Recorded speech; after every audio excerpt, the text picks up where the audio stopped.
خاوەن پێداویستیە تایبەتەکانی هەرێمی کوردستان جارێکی تر دەنگی نیگەرانیان بەرز کردەوە و 20ەم ساڵیادی دامەزراندنی ڕێکخراوەکەیان کردە دەرفەتێک بۆ دووبارە خستنە ڕووی گلەیی و داواکاریەکانیان.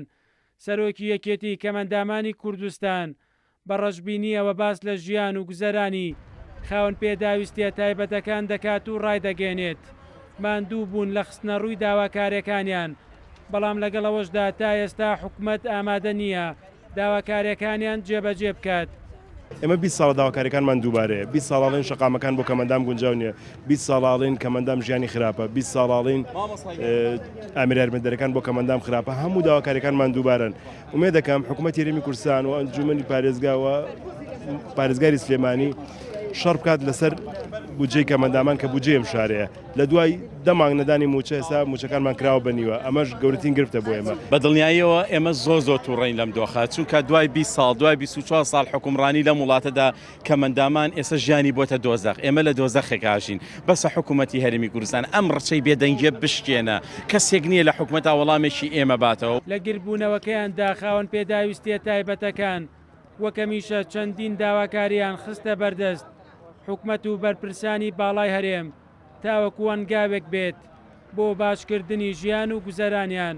یەک کەمەندەم ژەنی نییە، چکە 50 چی لێگا کەمەندەمە 50 چی لێگا. کێشەی کەمەندامان نەکرد لە موچەکانیانەوە، هەر لە یەکەم هەنگاونانیان کە ڕۆژە بێتەوە نەدەرەوە دەست پێەکانە شەقامەکان نەبیناکان دۆستی عربانە و داشەقەکانی کەمەندامان نین. بەداخە حکوومەتی هەرێم لە ئاسی کەمەندامان نەئەبیستێ نەئەبینێ نەنازام ئاگای لە وەزعی کەمەندام نییە.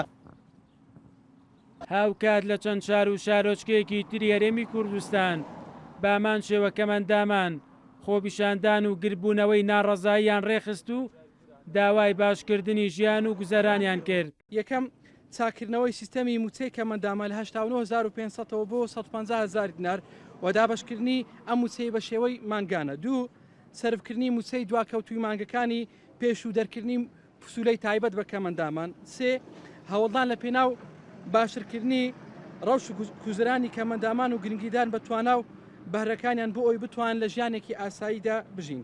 چار جێبەجێکردن و کارکردن بە یاسای ماف و ئیمتیازاتی کەمەندامان و خاوەن پێداویست تایبەتەکانی ساڵی 2011 پەرلەمانی کوردستان کە خودی یاساکە لە ڕۆژی دەرچوونیەوە کار بە تەواوی بڕگەکانی نەکراوە. بەرپرسانی پارێزگای سلێمانی جگە لە پاڵپشتیکردن و بەڵێنی گەیاندنی داواکاریەکانیان هیچ بەڵێنێکی نوێیان بۆ کەمەندامان پێ نەبوو کە هەواڵێکی مژدە بەخش بێت بۆیان. پشتیوانی داواکانیانەکەین و لە ڕابردووشا چەندین کۆبوونەوەی ڕسمیمان کردووە لە ئەنجومەن.